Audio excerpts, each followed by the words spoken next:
Olá, meu nome é Lucas, este é o Diário de Leitura e no vídeo de hoje eu vou comentar a respeito desta peça de teatro, sim, incrível, escrita pelo Dias Gomes em 1959, chamada O Pagador de Promessas. Dias Gomes é um grande dramaturgo brasileiro cujo centenário está sendo comemorado agora em 2022. Em 2022, completam-se também os 60 anos do filme baseado neste livro, que é muito célebre e é até hoje o único filme brasileiro a ter ganhado a Palma de Ouro em Cannes.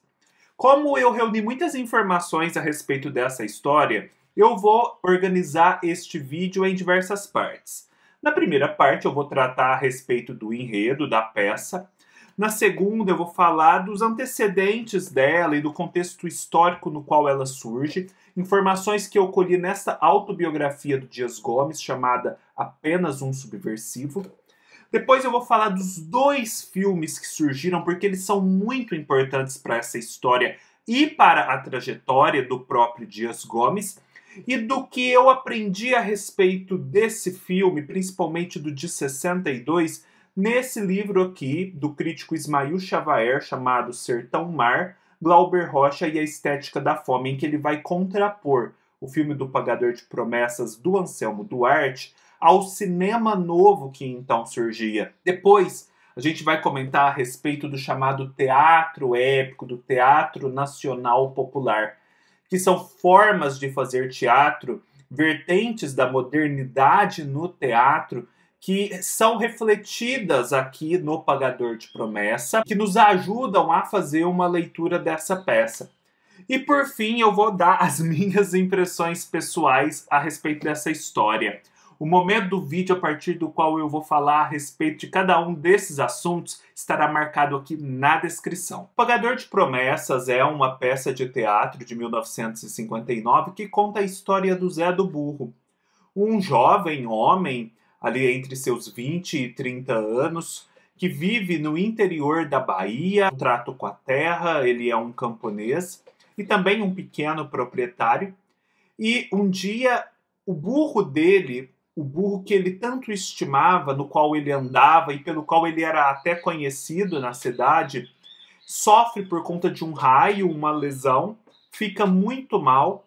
Todos os esforços que ele envida para tentar recuperar aquele burro não são bem-sucedidos, e por isso ele precisa recorrer à ajuda do divino para poder conseguir curar aquele burro tão estimado. E ele decide fazer uma promessa a Santa Bárbara. Santa Bárbara, para quem não sabe, é a santa protetora das tempestades, das explosões, dos raios e trovoadas. E aí ele quer se ajoelhar diante de uma estátua da santa para fazer essa promessa, só que não existe ali naquela localidade uma igreja de Santa Bárbara, mas existe um terreiro de candomblé. E nesse terreiro de candomblé, a imagem de Santa Bárbara se encontra, porém, sob a denominação de Iansã, naquele gesto típico do sincretismo religioso no Brasil. Iansã, a senhora dos raios e das chuvas também. Só que ele, inspirado então nessa promessa de Santa Bárbara, vai lá no terreiro, diante dessas imagens, faz uma promessa para Santa Bárbara, não propriamente para Iansã, porque ele não era também muito versado no candomblé. E não é que a promessa dá certo, e esse burro é curado, e ele precisa pagar a promessa. Como pagar essa promessa? Que promessa exatamente é essa? A promessa era algo muito grande, porque o pedido também era ambicioso. Ele promete dividir as suas terras com os camponeses que precisarem, mantendo o mínimo necessário. Ele faz isso. E ele promete também carregar uma cruz, como a cruz de Cristo, até o altar de uma igreja de Santa Bárbara. Problema: a igreja de Santa Bárbara mais próxima fica em Salvador, a mais ou menos uns 300 quilômetros de distância de onde ele mora. Mas ele leva muito a sério a promessa que fez e, portanto, parte com essa cruz nos ombros rumo a Salvador, tendo como companhia apenas a sua mulher, a Rosa, que segue ali meio desacreditada e desanimada nessa perseverança que o marido tem em cumprir com essa palavra que ele tinha empenhado. Isso tudo que eu contei, na verdade, não acontece na ação cênica, isso não é representado. O livro, a peça, já começa com o Zé do Burro e a Rosa chegando a Salvador, chegando à grande escadaria que fica em frente à igreja de Santa Bárbara, no meio da madrugada. E ali, em determinado momento, haverá a rememoração desses fatos, nós vamos ficar sabendo do que antecedeu e justificou aquele movimento. Chegando à cidade, o Zé do Burro se defronta com as portas da igreja fechadas. E aí tudo bem, porque é 4 horas da manhã, 4 e pouco, a igreja ainda não abriu. Será preciso esperar mais um pouco, e eles já estão ali extenuados. A igreja abre, porém, às 6 horas da manhã, existe a missa das 6. E qual não é a surpresa do Zé do Burro quando o padre, primeiro tentando se inteirar da situação e depois já tirando conclusões, o impede de entrar naquela igreja. Por quê? Porque o padre descobre que ele fez uma promessa para o que ele chama de Iansã, e não de Santa Bárbara, que ela é uma promessa de terreiro de candomblé. Portanto, é inadmissível que o Zé do Burro entre com a sua cruz dentro da igreja para poder pagar essa promessa feita num lugar pagão. Além do mais, aquilo mais parece uma ambição desmedida do Zé do Burro, que quer imitar os gestos de Cristo e aí, quem sabe, se tornar um novo Cristo, um missionário, alguém assim que é uma figura religiosa e mística que atrai e movimenta multidões. É preciso lembrar de Antônio Conselheiro em Canudos, é preciso lembrar do movimento de 1834 em Pedra Bonita, entre tantos outros messianismos no interior do Brasil. E aí o Zé do Burro decide insistir e fica ali naquela praça enquanto o dia começa a transcorrer, insistente na sua posição de pagar sim a promessa para Santa Bárbara. Ele tem a consciência limpa de que ele fez uma promessa para Santa Bárbara e não para Iansã, e, portanto, nem mesmo aceita os convites que lhe fazem para ir pagar essa promessa num terreiro ali perto, onde existe uma imagem de Santa Bárbara / Iansã. Ele diz que não, a promessa é no altar, promessa é dívida, não se pode brincar com o santo. Se você brincar com o santo, você corre muitos riscos, e ele não correrá esses riscos. Prefere enfrentar os perigos do mundo. E o dia vai transcorrendo, os vários elementos daquela cidade grande começam a aparecer, a rondar e a interagir com o Zé do Burro e com a Rosa, tentando levá-los para outros caminhos, ou mais especificamente no caso da Rosa, deturpá-la moralmente. Nós vemos o Bonitão, que é uma figura de um cafajeste, um cafetão, que tenta seduzir a Rosa. Nós temos a Marli, que é uma prostituta, que vive ali sob o comando e rendida aos desejos do Bonitão. Nós temos um bar ali próximo, comandado por um galego. Nós temos o poeta que vende cordel, nós temos a baiana com o seu tabuleiro, nós temos a imprensa que aparece e começa a transformar aquilo tudo num espetáculo e dá àquela situação contornos que ela não tinha. Nós temos a polícia que em determinado momento e por conta de determinados interesses é chamada, até culminar na cena final em que vamos descobrir se o Zé do Burro entra ou não na igreja, se ele consegue ou não pagar a sua promessa. Dias Gomes conta aqui na sua autobiografia que nos anos 50 ele vivia um período muito peculiar da sua carreira. O Dias Gomes começara vários anos antes, escrevendo peças de teatro. As circunstâncias o levaram a escrever para o rádio, então ele escreveu muita coisa para o rádio. O Dias Gomes sempre foi muito envolvido com as atividades políticas, com o Partido Comunista Brasileiro e com toda essa militância. E nos anos 50 a sua mente estava em ebulição, o Brasil vivia um momento de grande efervescência, eram os anos de Juscelino Kubitschek, eram os anos da modernização, de esperanças democráticas, a cultura era muito pujante, Grande Sertão Veredas era publicado, nós tínhamos uma efervescência no teatro que passava a se modernizar, tínhamos a Bossa Nova, entre outras grandes manifestações de cultura. E também tinha toda aquela ansiedade e tensão política na qual o Dias Gomes estava envolvido, porque esses movimentos aí mais solares eram sempre presas de ansiedade e de ameaças que depois vão desembocar na ditadura militar de 1964. E aí ele estava com todas essas ideias em ebulição, mas ele ainda não havia encontrado onde despejá-las, né? A forma que pudesse recepcioná-las. Ele vê, entretanto, numa notícia de jornal, um motivo dramático que vai ajudar ele a dar vazão a tudo que vinha pensando. É a notícia de um soldado alemão que fora ferido em guerra, ficara paralítico e prometera para Nossa Senhora carregar sua cruz até o Santuário de Lourdes, caso ele fosse curado. E ele foi.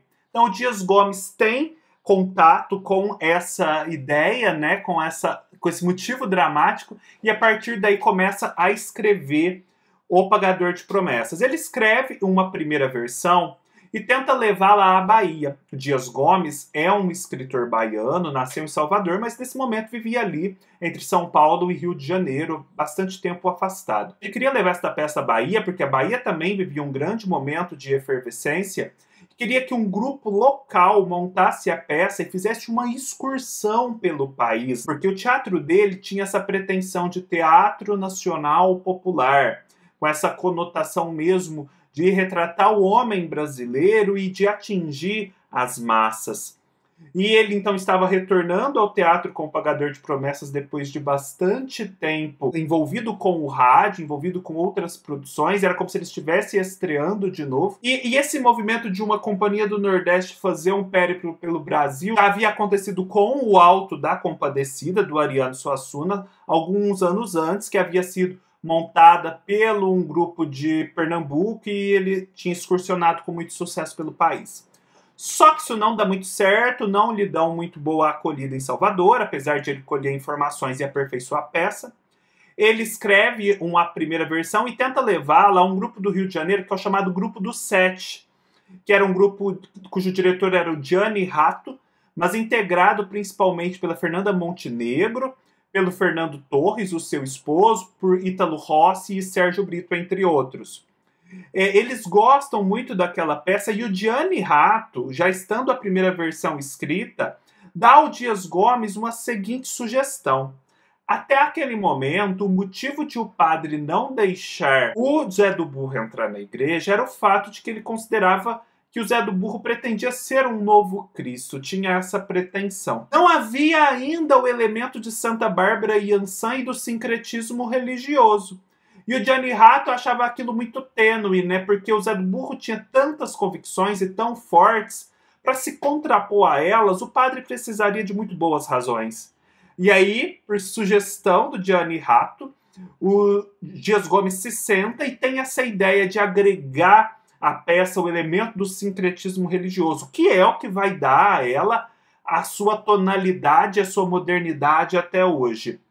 Só que por conta de uma questão de calendário, esse grupo dos Sete ia demorar para conseguir levar essa peça aos palcos e o Dias Gomes tinha pressa. Aí então ele acaba combinando com o Teatro Brasileiro de Comédia e numa direção de Flávio Rangel, ali em São Paulo, de levar essa peça para São Paulo.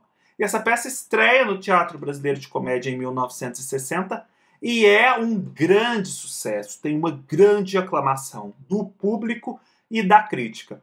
Segundo Dias Gomes, a única crítica que não gostou e que parece nunca mais gostou de qualquer peça do Dias Gomes era a Bárbara Heliodora. E ninguém compreendia o porquê disso, porque vários outros críticos célebres da altura da Bárbara adoraram o que o Dias Gomes estava fazendo. A partir dali, o Dias Gomes escreveria outras peças, até que viesse um novo hiato na sua carreira, em que ele se afastaria novamente do teatro para se dedicar à teledramaturgia, às famosas novelas da Globo, entre as quais se conta a Saramandaia, O Bem Amado e principalmente O Roque Santeiro.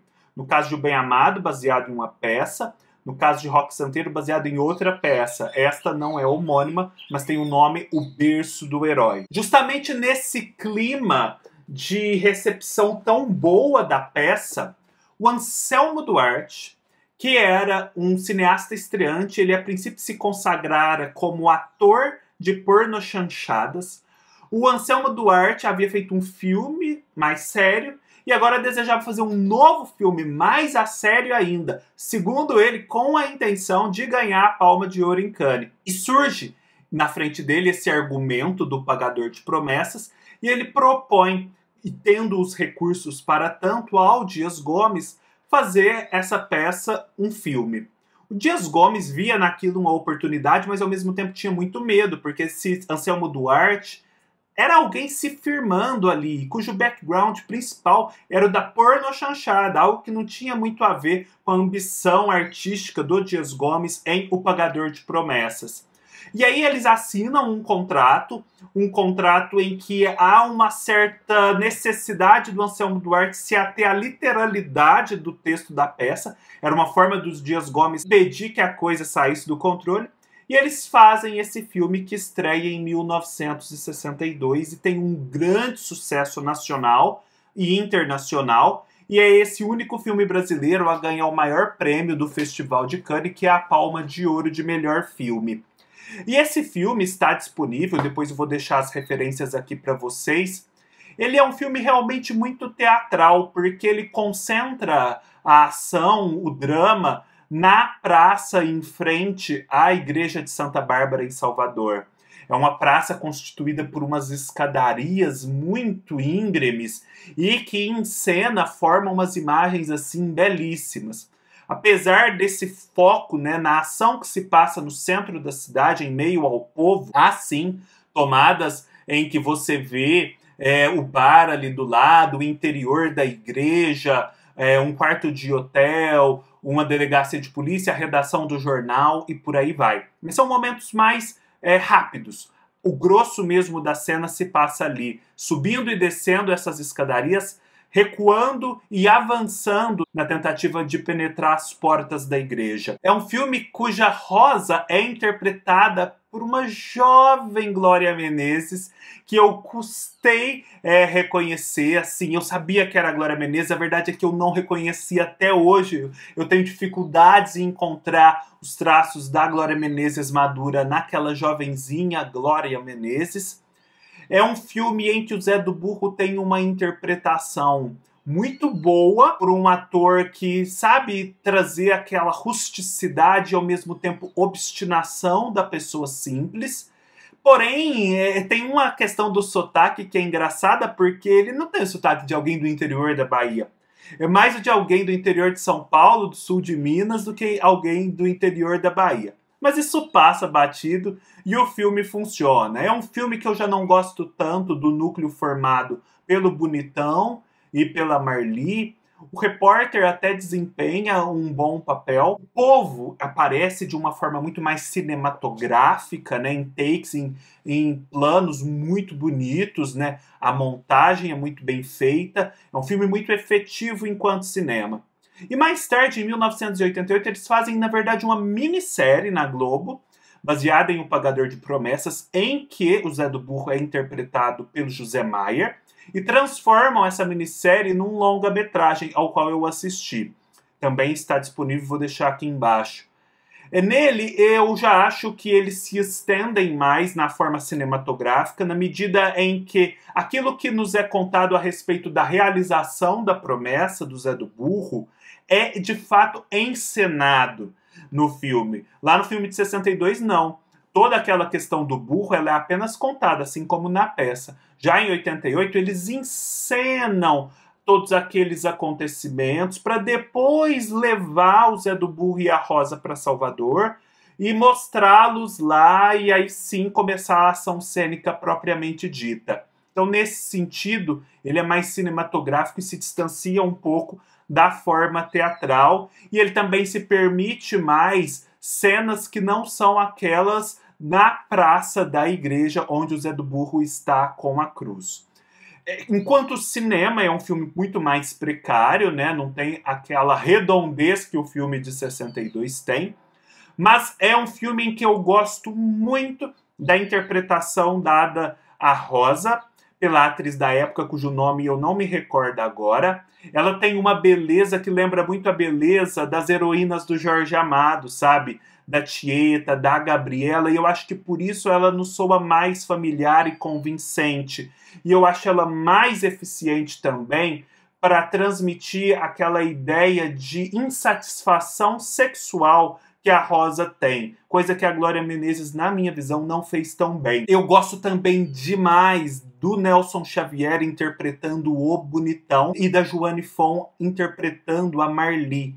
Eu acho que eles são muito eficientes em transmitir aquela ideia de cafajestagem, sabe? De pessoas duvidosas e que aliciam ali a simplicidade da Rosa e do Zé do Burro em benefício dos seus próprios interesses. Este livro aqui, do Ismael Xavier, procura, na verdade, analisar o cinema novo. O cinema novo era um modo de cinema muito particular que surgia no Brasil naquela época, e que procurava questionar muito daquela questão do fazer cinematográfico, né? O que é um fazer cinematográfico que fuja aos padrões ditados por Hollywood, que seja condizente com a realidade de um país pobre latino-americano e periférico como o nosso. Então há toda uma série de questionamentos a respeito da própria estrutura do filme. E o Pagador de Promessas surge nessa época, num formato tradicional, ainda que trazendo essa temática que já flertava com o nacional popular. Existiu uma certa contiguidade entre o Pagador de Promessas e o que vem do cinema novo. Eu acho muito interessante a análise mesmo que se faz do filme, né, da montagem do filme. Eu confesso que eu nunca tinha lido uma descrição, uma crítica de cinema desse nível, não estava habituado, achei muito interessante mesmo. Mas ele faz algumas considerações aqui que acho que tem muito a ver com a própria história, para além do filme, e que vão casar muito com o que eu vou falar a respeito da peça de teatro nas palavras da Iná Camargo Costa. Aqui entre as páginas 75 e 76, o Ismael Xavier fala assim: a cena do Zé do Burro com os braços abertos sobre a cruz fornece o emblema do sacrifício pela humanidade, e a dimensão metafísica contida na metáfora da crucificação abre espaço para uma leitura figural do drama, a qual poderia comprometer mais decisivamente o filme com as questões teológicas. Ou seja, há aqui na cena final uma abertura para a possibilidade de questionamentos metafísicos, simbólicos, para algo mais do que aquela mera história. Mas tal dimensão metafísica, apesar de surgir no horizonte, não é trabalhada pelo desenvolvimento de imagem e som, nem no filme nem na peça, vale dizer. Dentro do critério naturalista de toda a narração, não há, nesse momento, lugar para uma retórica que, utilizando imagens exteriores ao estrito desenvolvimento da ação, explorasse, na dimensão vertical, a carga simbólica dos fatos. A cena deve evoluir sem solução de continuidade, privilegiando as relações horizontais. Ou seja, aqui ele está querendo dizer que no cinema novo, propriamente dito, questiona-se a forma da narração, que a forma da narração ela naturaliza e neutraliza vários aspectos da realidade que são dados como postos e que não são questionados. As origens das coisas, as circunstâncias nas quais as coisas surgem, não são exploradas.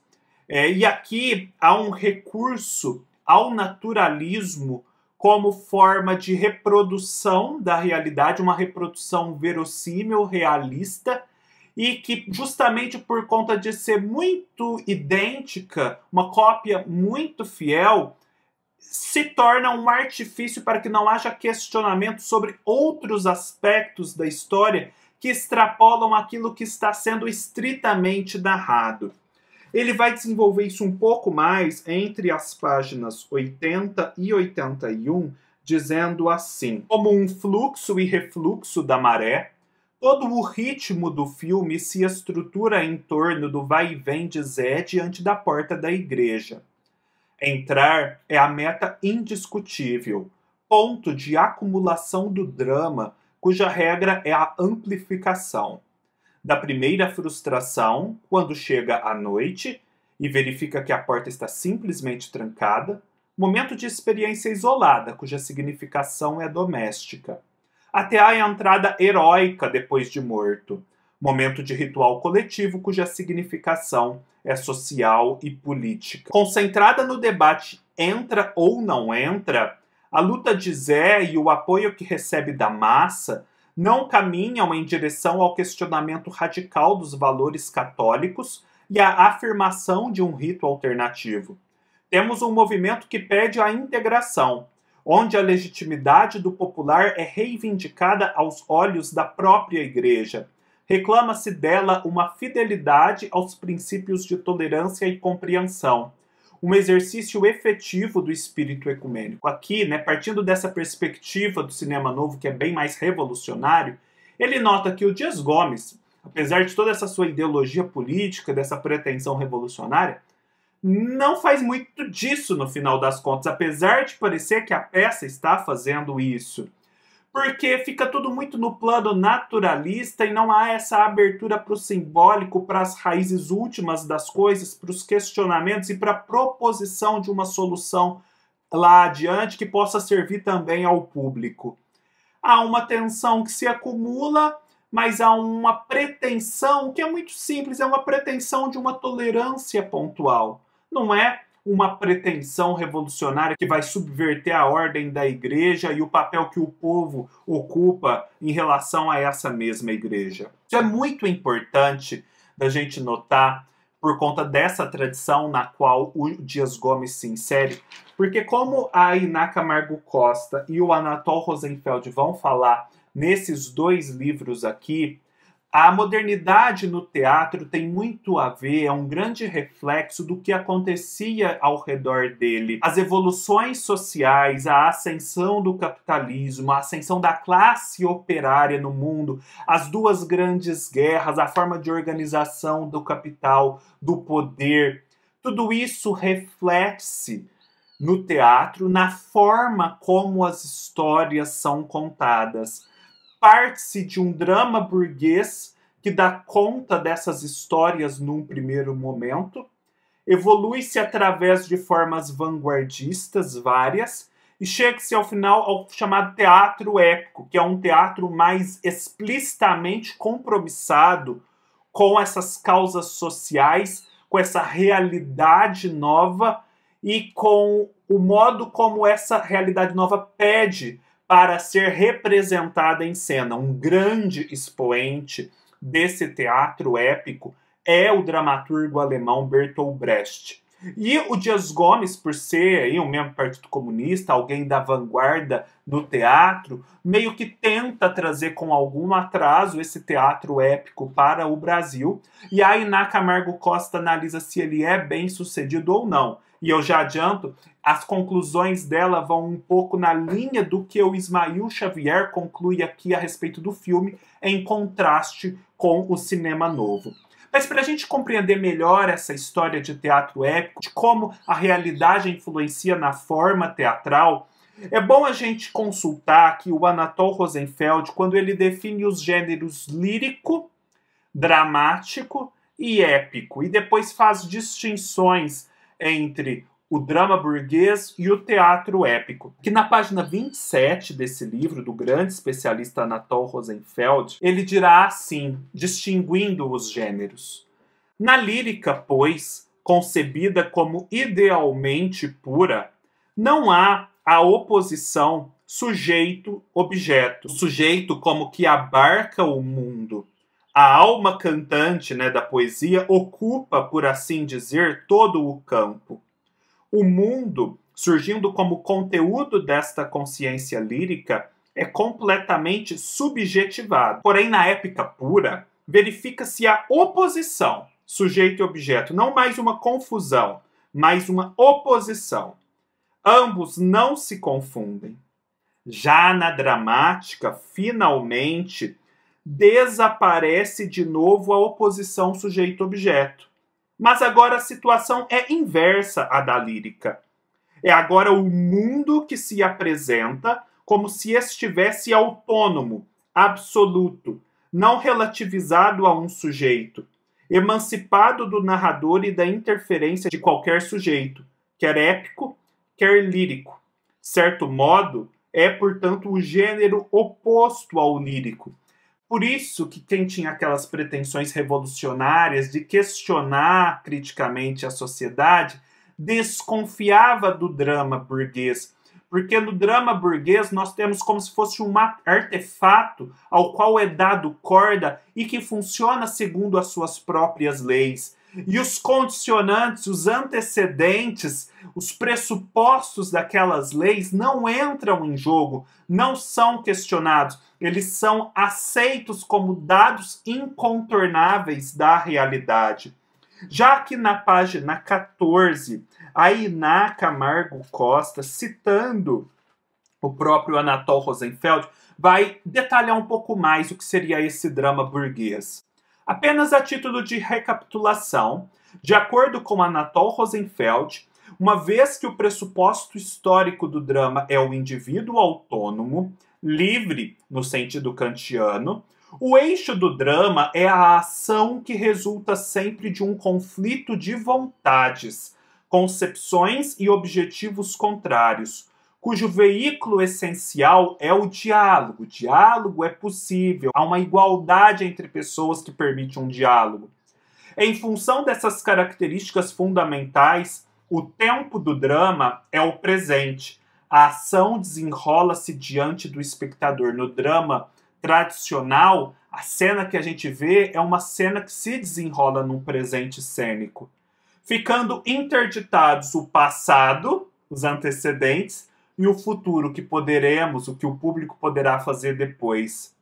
Finalmente, no plano da encenação, o drama exige a produção da ilusão, ou seja, a quarta parede, e a total identificação entre ator e personagem. Por outro lado, o teatro épico, como forma e conceito, se desenvolve como uma segunda alternativa. Esse parece ser um dos sentidos da seguinte afirmação de Anatole Rosenfeld: a ideia épica de teatro resulta de uma concepção que coloca o centro fora do indivíduo. O coletivo e suas leis passam a ser o objeto de interesse.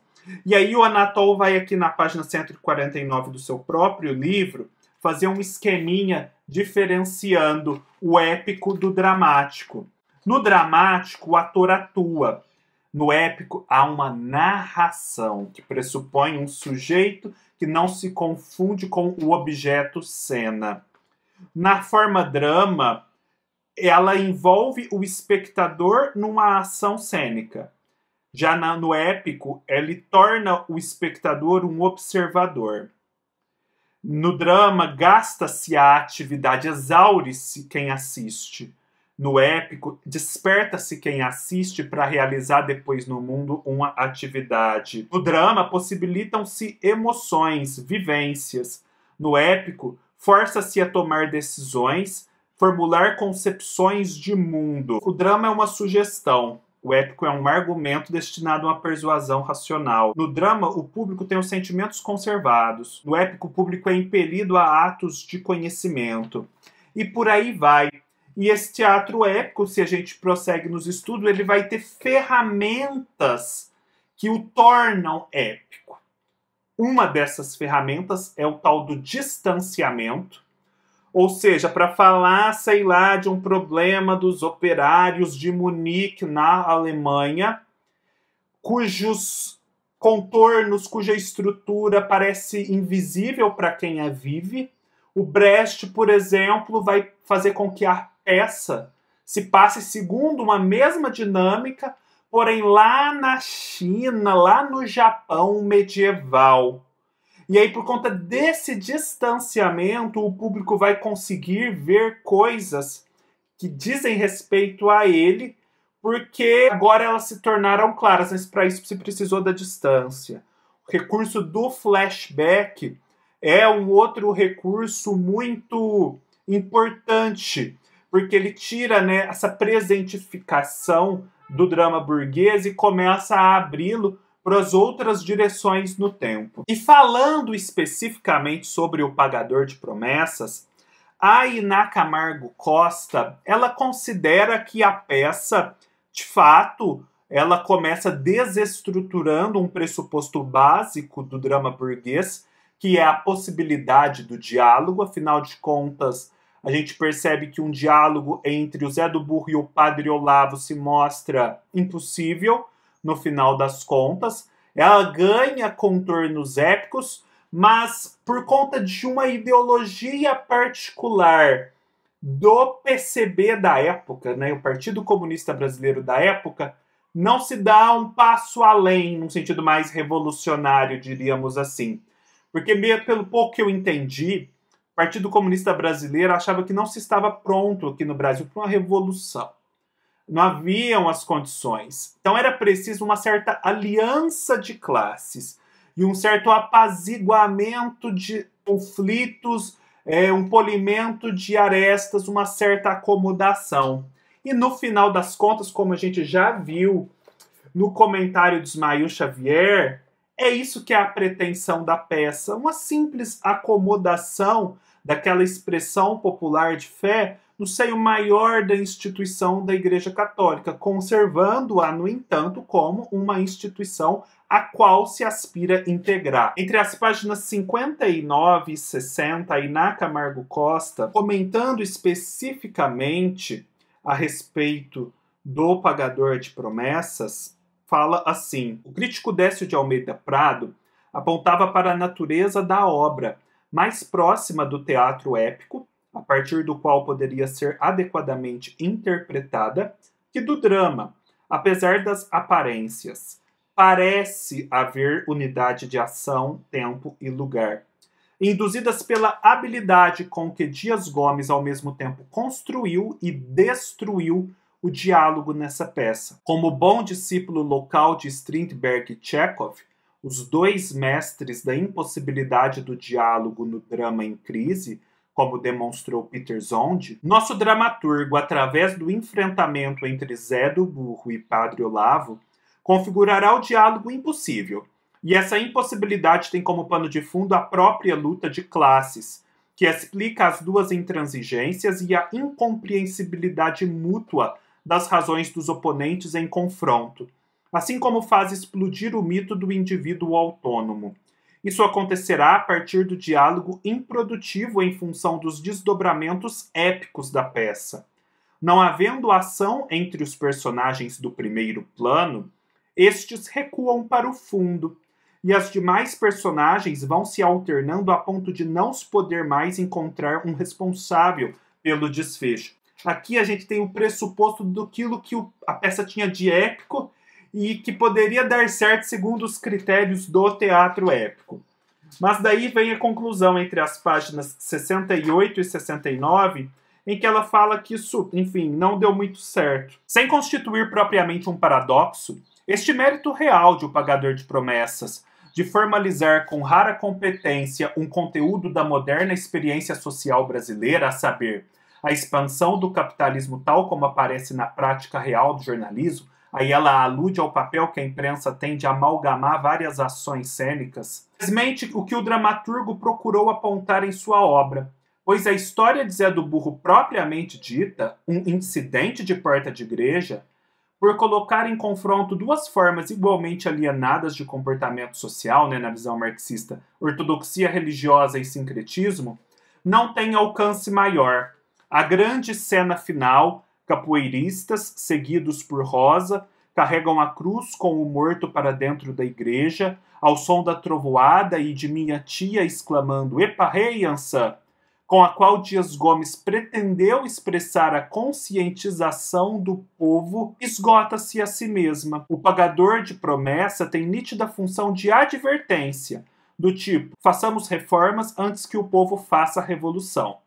Pois, conforme seu teorema, é o conjunto de forças empenhadas em preservar o sistema que transforma reivindicações populares sem maiores consequências em problemas sociais.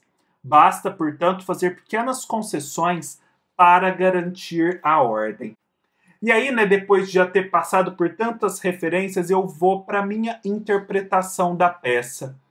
Eu não consigo deixar de eleger como ponto central deste livro o fato do sincretismo. É até difícil para mim imaginar essa peça como algo que não tivesse esse elemento, como na primeira versão. Eu acho que esse fenômeno tão particular da experiência brasileira na história e que por si só já aponta para várias faces da nossa história, para várias contradições e achados particulares, ao ser colocado no centro da praça, ele é colocado num lugar de destaque. Ali a vida flui. Ali as mais diversas correntes tentam persuadir o Zé do Burro, levá-lo, né, deste lugar simbólico de centralidade e ao mesmo tempo vulnerabilidade para a sua própria ideia, concepção e caminho no mundo. Seja o caminho da cafajestagem, seja o caminho do ganho político da imprensa, seja um simples vamos nos dirigir ao terreiro, que é onde tem Yansan, você pode pagar livremente sua promessa a ela, seja o caminho da polícia, em que um elemento dissonante não é aceito, precisa ser enquadrado. Nesse espaço simbólico de completa vulnerabilidade, esse homem brasileiro está exposto à história. E ele tenta bater as portas da igreja, que se mostra como instituição civilizadora, capaz de lhe franquear o acesso, né, à civilização maior europeia.